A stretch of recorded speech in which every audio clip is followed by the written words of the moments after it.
ഇന്നത്തെ നമ്മുടെ റെസിപ്പി കാണാനും കഴിക്കാനൊക്കെ നല്ല വെറൈറ്റി ആയിട്ടുള്ള വളരെ ടേസ്റ്റി ആയിട്ടുള്ള ഒരു പലഹാരമാണ്. ഇതൊരു 5-10 മിനിറ്റ് കൊണ്ടൊക്കെ തന്നെ നമുക്ക് ചെയ്തെടുക്കാനും പറ്റും. അപ്പോൾ നല്ല ടേസ്റ്റി ആയിട്ടുള്ള ഈ റെസിപ്പി എങ്ങനെയാണ് ചെയ്തെടുക്കുന്നതെന്ന് നോക്കാം. ഇതിനായിട്ട് ആദ്യം നമുക്കൊരു പാനിലേക്ക് 1 ടേബിൾ സ്പൂൺ നെയ്യ് ഒഴിച്ചു കൊടുക്കണം. നെയ്യ് ഒന്ന് ചൂടായി വരുമ്പം ഒരു ഏത്തപ്പഴം ചെറുതായിട്ടൊന്ന് അരിഞ്ഞിട്ട് നമുക്കിതിലേക്ക് ചേർത്ത് കൊടുക്കാം. ഇനി ഏത്തപ്പഴം ഒന്ന് സോഫ്റ്റായി വരുന്നവരെ ഒന്ന് ഇളക്കി കൊടുക്കണം. പഴം ഒരുപാട് വെന്തൊടേണ്ട ആവശ്യമൊന്നുമില്ല, ജസ്റ്റ് ഒന്ന് സോഫ്റ്റായി വന്നാൽ മാത്രം മതി. ഇപ്പം പഴം ഇവിടെ ചെറുതായിട്ടൊന്ന് കുക്കായൊക്കെ വന്നിട്ടുണ്ട്. ഈ ഒരു സമയമാകുമ്പോൾ നമുക്കിതിലേക്ക് 1 കപ്പ് തേങ്ങ ചിരകിയത് കൂടി ചേർത്ത് കൊടുക്കാം. ഇനി ഈ തേങ്ങയുടെ ആ ഒരു പച്ചമണമൊക്കെ ഒന്ന് മാറുന്നവരെ വേണം നമ്മളിതൊന്ന് ഇളക്കി കൊടുക്കാൻ. ഇപ്പം പഴവും തേങ്ങയും എല്ലാം കൂടി നന്നായിട്ടൊന്ന് മിക്സായി വന്നിട്ടുണ്ട്.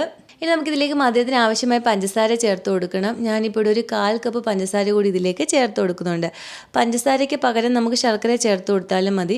ശർക്കരയാവുമ്പം അല്പം വെള്ളത്തിലൊന്ന് അരിച്ചിട്ട് വേണം നമ്മളിതിലേക്ക് ഒന്ന് ഒഴിച്ചു കൊടുക്കാൻ. ഇപ്പോൾ പഞ്ചസാരയും തേങ്ങയും പഴവും എല്ലാം കൂടി നന്നായിട്ടൊന്ന് മിക്സായി വന്നിട്ടുണ്ട്. ഇനി ഇതിലേക്ക് നല്ലൊരു ഫ്ലേവറിനായിട്ട് 1/2 ടീസ്പൂൺ ഏലക്കാപ്പൊടിയും കൂടി ചേർത്ത് കൊടുത്ത് എല്ലാം കൂടി നന്നായിട്ടൊന്ന് മിക്സ് ചെയ്തെടുക്കാം. അതുപോലെ തന്നെ നിങ്ങൾക്ക് വീഡിയോ ഇഷ്ടപ്പെടുകയാണെങ്കിൽ ഇതുപോലുള്ള റെസിപ്പികൾക്കായി ചാനൽ സബ്സ്ക്രൈബ് ചെയ്യാനും നിങ്ങളുടെ അഭിപ്രായം വീഡിയോയുടെ താഴെ കമൻറ്റായിട്ട് അറിയിക്കാനും മറക്കല്ലേ. ഇപ്പം നമ്മുടെ ഫില്ലിംഗ് ഇവിടെ റെഡി ആയിട്ടുണ്ട്. ഇനി നമുക്ക് ഫ്ലെയിം ഓഫ് ചെയ്ത് ഇതിന് ചൂടൊന്ന് മാറാൻ വേണ്ടി മാറ്റി വെക്കാം. നമുക്ക് വേറൊരു പാനിലേക്ക് ഒരു 2.5 കപ്പ് വെള്ളം ഒഴിച്ചു കൊടുക്കണം. ഏതെങ്കിലും ഒരു കപ്പോ അല്ലെങ്കിൽ ഒരു ഗ്ലാസ്സോ അളവിനായിട്ട് എടുത്താൽ മതി. ഇനി ഇതിലേക്ക് 1 ടേബിൾ സ്പൂൺ കറുത്ത എള്ളും കൂടി ചേർത്ത് കൊടുക്കാം. ഇതിൻ്റെ കൂടെ തന്നെ ഒരു 3 ടേബിൾ സ്പൂൺ പഞ്ചസാരയും ഒരു നുള്ളു ഉപ്പും കൂടി ഇട്ട് കൊടുത്ത് എല്ലാം കൂടി നന്നായിട്ടൊന്ന് ഇളക്കി കൊടുത്ത് വെള്ളം ഒന്ന് തിളപ്പിച്ചെടുക്കണം. ഇപ്പം വെള്ളം ഇവിടെ ഒന്ന് തിളച്ച് വന്നിട്ടുണ്ട്. ഇനി നമുക്കിതിലേക്ക് വേണ്ടുന്നത് റവയാണ്. ഞാനിപ്പോൾ ഇവിടെ 1 കപ്പ് റവയാണ് എടുത്തിരിക്കുന്നത്. റവ കൂടി നമുക്കിതിലേക്ക് ചേർത്ത് കൊടുത്ത് ഇതൊന്ന് മിക്സ് ചെയ്തെടുക്കാം. തീ ഒന്ന് കുറച്ച് വെച്ച് തന്നെ വേണം നമ്മളിതിങ്ങനെ ഒന്ന് ഇളക്കി കൊടുക്കാൻ. ഇനി ഈ വെള്ളമൊക്കെ ഒന്ന് പറ്റി ഈ പാനിൽ നിന്നൊക്കെ ഇത് വിട്ട് വരുന്ന ആ ഒരു പരുവായി വരുന്നവരെ വേണം നമ്മളിതൊന്ന് ഇളക്കി കൊടുക്കാൻ.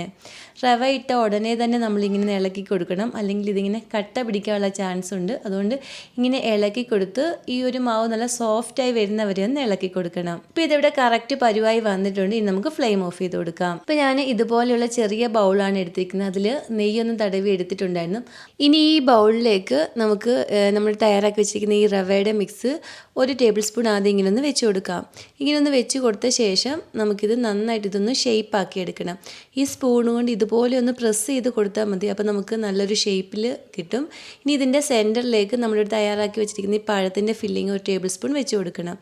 വീണ്ടും നമുക്കിതിന് മുകളിലേക്ക് നമ്മുടെ ഈ റവയുടെ മിക്സ് ഇങ്ങനെ ഒന്ന് വെച്ച് കൊടുക്കാം. ഇങ്ങനെ നന്നായിട്ട് ഇങ്ങനെ ഒന്ന് പ്രസ് ചെയ്ത് കൊടുത്താൽ മതി. ഇതിൻ്റെ മുകൾ ഭാഗം ഒന്ന് ലെവലാക്കി എടുക്കാൻ ഈ സ്പൂണിൽ അല്പം ഒരു നെയ്യ് തേച്ചിട്ട് ഒന്ന് തേച്ച് കൊടുത്താൽ മതി. ബാക്കിയെല്ലാം നമുക്ക് ഇതുപോലെ ഒന്ന് ചെയ്തെടുക്കാം. ഇനി ഇത് നമുക്ക് തണുക്കാൻ വേണ്ടി കുറച്ച് സമയം മാറ്റി വെക്കണം. നന്നായിട്ട് ഇപ്പോൾ ഇത് തണുത്ത് വന്നിട്ടുണ്ട്. അതിനുശേഷം നമുക്കിതിൻ്റെ സൈഡൊന്ന് വിട്ടുകൊടുത്ത് നമുക്കിതൊരു പ്ലേറ്റിലേക്ക് മാറ്റാം. ഇതിന് നമ്മൾ പ്രത്യേകിച്ച് കുക്ക് ചെയ്യേണ്ട ആവശ്യമില്ല. എന്ന് വെച്ചാൽ 1 കപ്പ് റവ നമ്മൾ 2.5 കപ്പ് വെള്ളത്തിൽ കുക്ക് ചെയ്ത് എടുത്തിട്ടുള്ളതാണ്. അതുകൊണ്ട് നമ്മളിത് തണുത്തതിന് ശേഷം കഴിക്കാവുന്നതാണ്. അങ്ങനെ പഴം വെച്ച് ചെയ്തെടുത്തിട്ടുള്ള വളരെ ടേസ്റ്റി ആയിട്ടുള്ള റെസിപ്പി ഇവിടെ റെഡി ആയിട്ടുണ്ട്.